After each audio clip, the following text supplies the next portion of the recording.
Bon, c'est vrai que les fiancés ne doivent pas accorder leur confiance. Oui. Les fiancés ne doivent pas accorder leur confiance dès les premiers instants. Et puis aussi, il y a une chose, être pressé par le temps est le meilleur moyen d'échouer. Vous savez, quand on a son diplôme, ses diplômes en poche, on a trouvé du travail, tout le monde se met, voilà, qu'est-ce que tu attends, marie-toi, il est temps. C'est le meilleur moyen d'échouer. Pour se marier, il faut attendre la personne qui vous correspond. Il faut chercher, prendre son temps, trouver la bonne personne, demander à Dieu son aide, faire sa petite prière, demander à Dieu de vous trouver une bonne personne, et puis prendre son temps pour connaître la personne, corriger les défauts l'un de l'autre. Les fiançailles servent à cela. Bon. Maintenant, on va aborder la belle apparence. Bon, maintenant, il est vrai que se faire beau ou belle est devenu une tradition au Sénégal. Nous voulons tous donner une bonne impression. Ou aussi, on s'habille pour le plaisir, pour nous faire plaisir. C'est pas interdit, c'est pas méchant. Ce sont les petits plaisirs de la vie. Mais ça devient grave quand ça devient grave, quand ça devient une fixation, ou quand on doit bien paraître à n'importe quel prix. Alors là, ça devient grave. Bon, l'apparence aussi, ça devient vraiment quelque chose de grave quand on est vulgaire, ou quand on s'habille pour choquer ou pour provoquer. Là, ça devient un péché et même un délit, parce qu'il y a le délit d'attentat à la pudeur, ça devient un délit. Bon. La belle apparence, et c'est quelque chose de très important dans le couple, surtout dans le couple. Ça tient une bonne place dans le couple. La femme doit se faire belle pour son époux, et l'époux aussi doit se faire beau pour sa femme. L'apparence, il est vrai aussi que l'apparence nous apprend beaucoup sur la personne. Si la personne est débraillée, si la personne est sale, excusez-moi, si la personne est sale, débraillée, si la personne n'a pas beaucoup de goût, tout ça, l'apparence nous le montre. Si la personne est très dépensière, si la personne est vulgaire, dès qu'on la regarde, on sait un certain nombre de choses. Mais ce sont des choses superficielles qui peuvent être changées. Donc, on dit que l'apparence attire, mais c'est l'intérieur qui retient. Il est vrai que quand un homme aime une femme sophistiquée, quand il va dans un milieu, celle qui va l'attirer, c'est la femme sophistiquée. Voilà. Quand il aime une femme voilée, celle qu'il va aborder, c'est la femme voilée. Donc l'apparence attire. Mais c'est l'intérieur qui retient. La personnalité, le caractère, la mentalité, l'intelligence, la piété. C'est ça qu'il faut cultiver. C'est ça qui nous rend irremplaçables, inoubliables. Je suis honnête.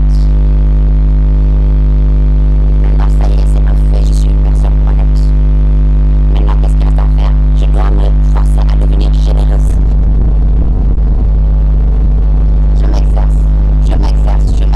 Après, j'ai le vêtement de la générosité, je suis une personne généreuse. La sincérité, voilà les vêtements de piété. Le respect, le travail, la politesse, la gentillesse. Tout ceci, c'est à cultiver.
devoirs. L'enfant doit à ses parents obéissance, respect et les traiter avec bonté. L'enfant a le droit à une bonne éducation. Mais l'éducation comporte plusieurs phases. Moi, j'ai rencontré des mamans qui ont éduqué, qui ont de grands enfants, et jusqu'aujourd'hui, ils ne savent pas en quoi consiste l'éducation complète. Ils ont tâtonné. L'éducation comprend plusieurs phases. D'abord, c'est l'éducation religieuse qui est indispensable. Ensuite, l'éducation corporelle. Est-ce que vous savez que moi j'ai vu des vies gâchées parce que la personne n'était pas assez propre, ne prenait pas soin d'elle. Et comme l'habitude est une seconde nature, j'ai vu des femmes rejeter des hommes parce qu'ils étaient sales, ou le contraire. Donc l'éducation corporelle est importante. Quand on commence à bas âge, après ça devient une seconde nature, on est propre naturellement. Ensuite, l'éducation, et puis bon, dehors.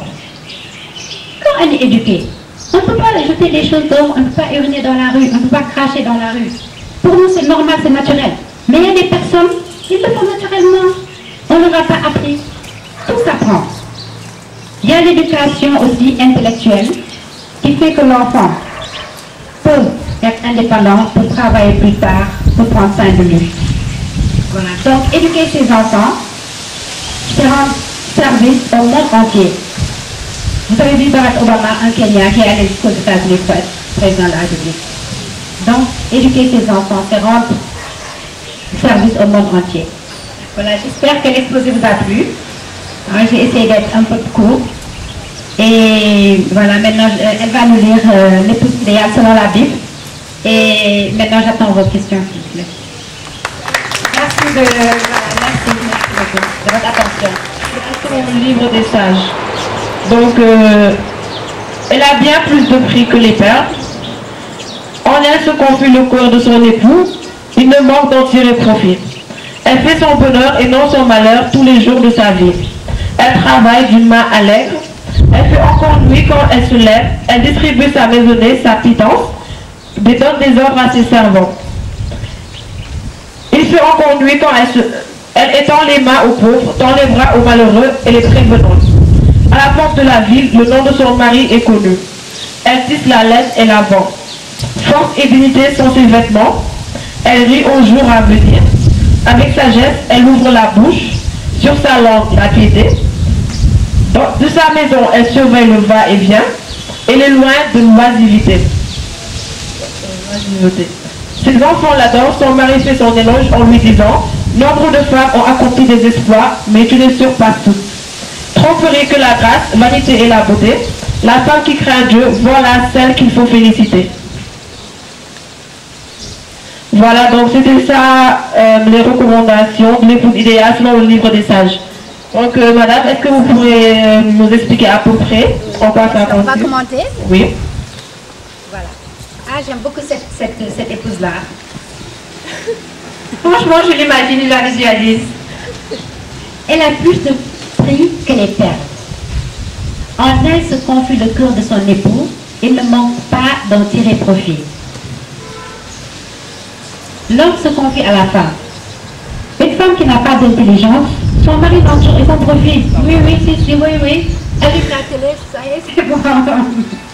Alors que l'épouse idéale, elle conseille son mari, et quand il va agir, voilà, il voit les résultats. Elle fait son bonheur et non son malheur tous les jours de sa vie. Elle remplit à merveille sa mission. Le mariage n'est pas fait. Nous, on nous dit, le mariage, c'est une roule. Au début, c'est agréable, mais après, à la fin, on souffre. Eh bien, elle nous l'a dit.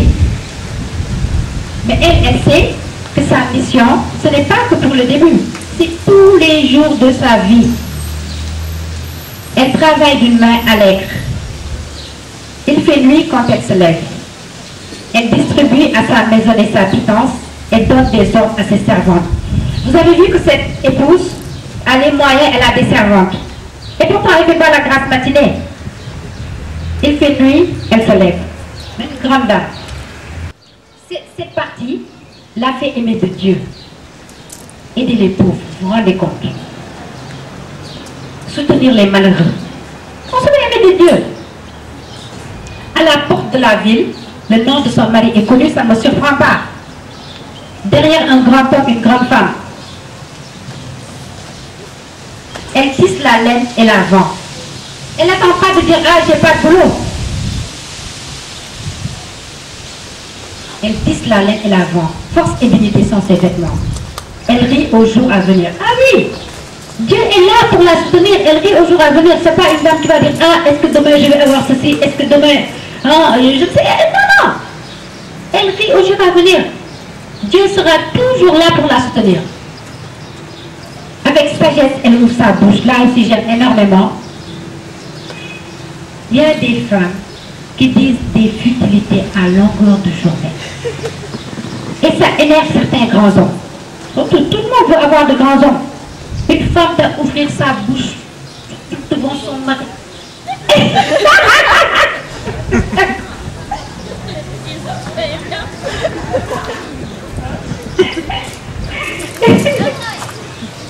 Sur sa langue la piété. Ah, cette femme me plaît.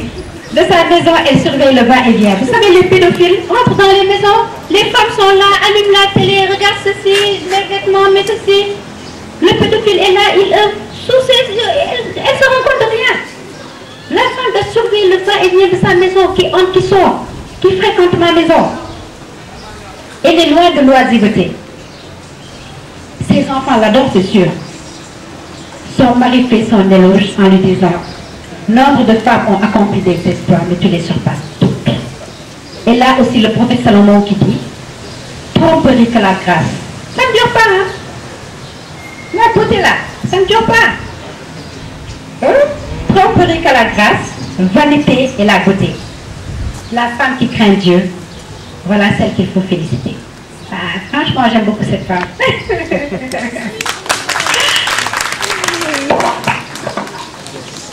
Merci beaucoup, Madame Si. Merci à vous. Donc, moi, en fait, j'ai un petit souci. Mon souci, c'était que vous avez parlé du travail que le mari, la femme et les enfants même doivent faire pour sauver le mariage, pour être en bonne cohésion dans la famille.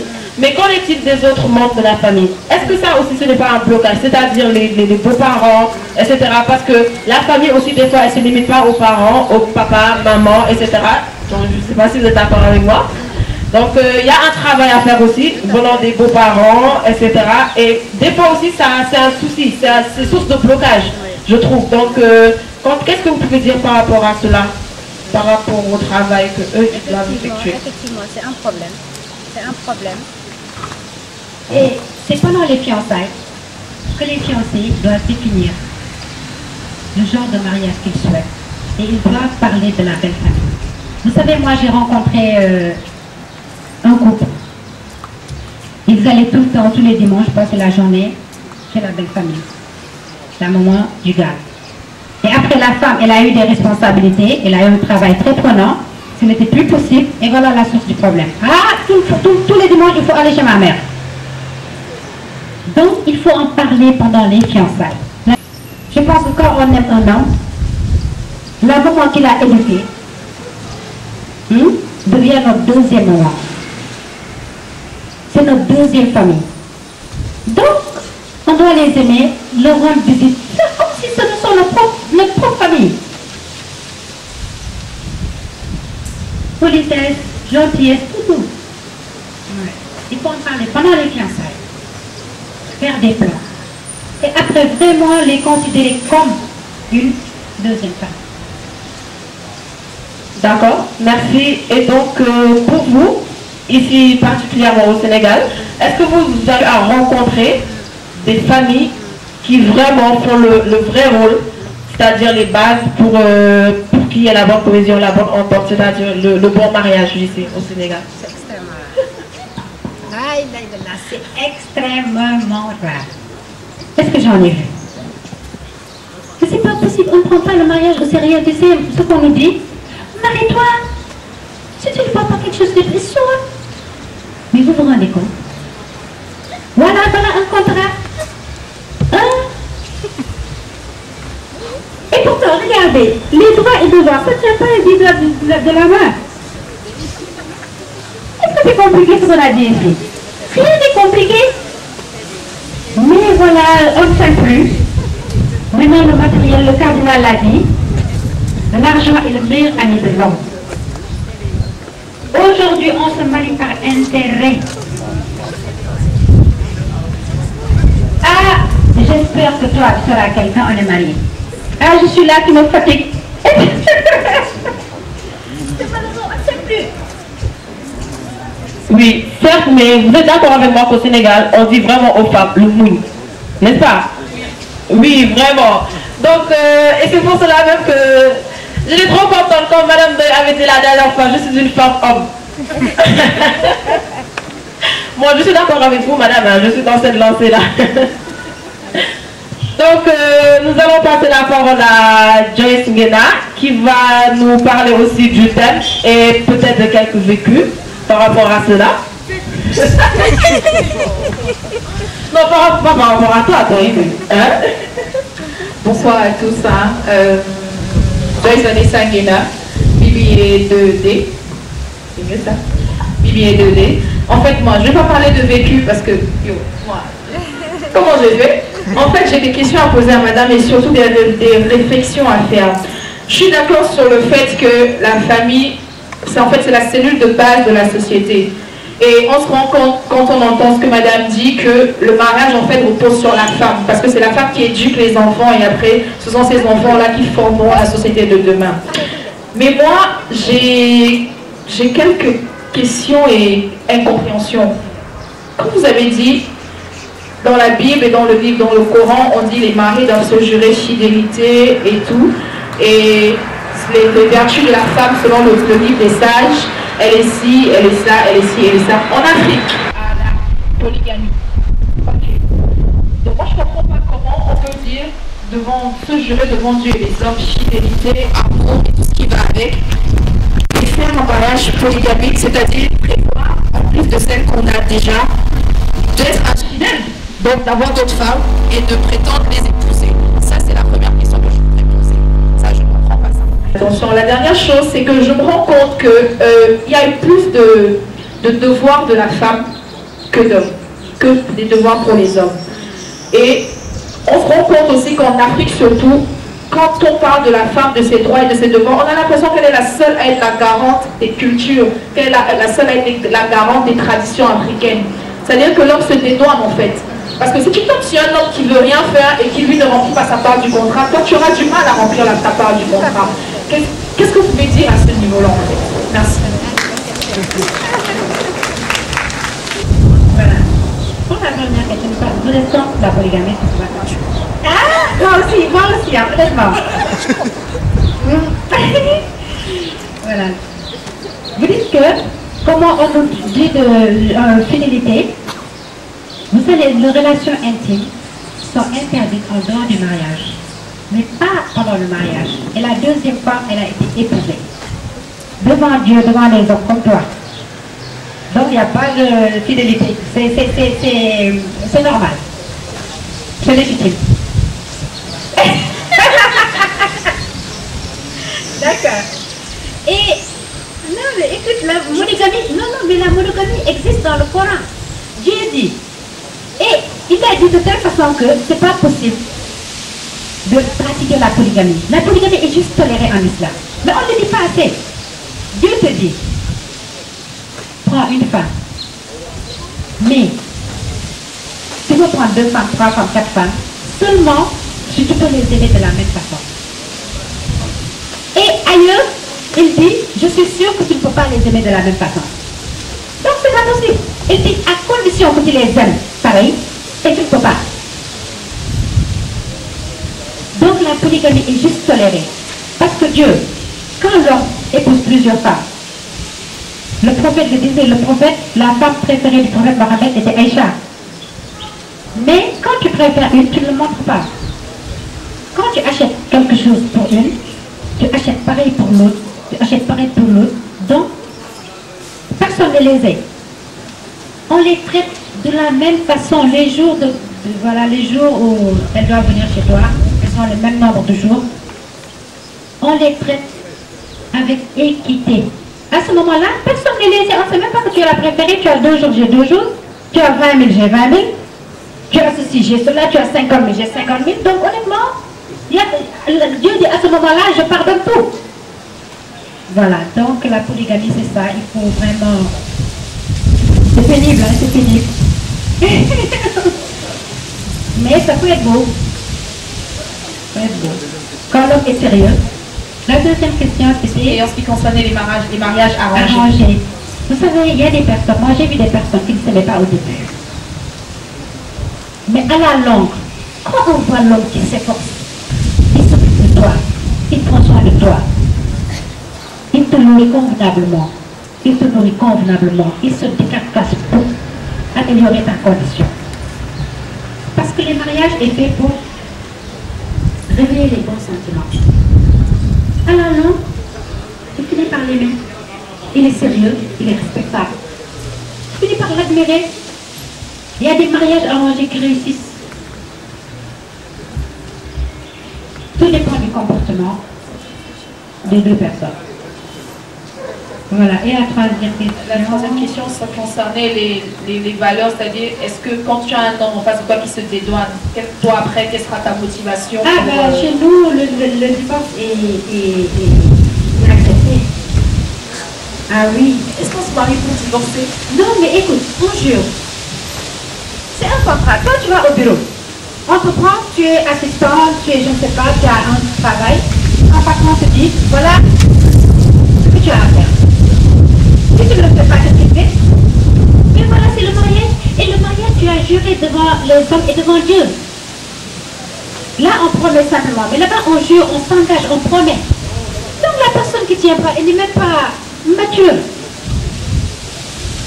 À ce moment-là, on essaie de le changer. Mais s'il ne veut pas, ne faire même pas ton temps. Dieu te construit un autre destin. Peut-être qu'il va pleurer après. Quand tu vas avoir quelqu'un mieux que lui. Voilà.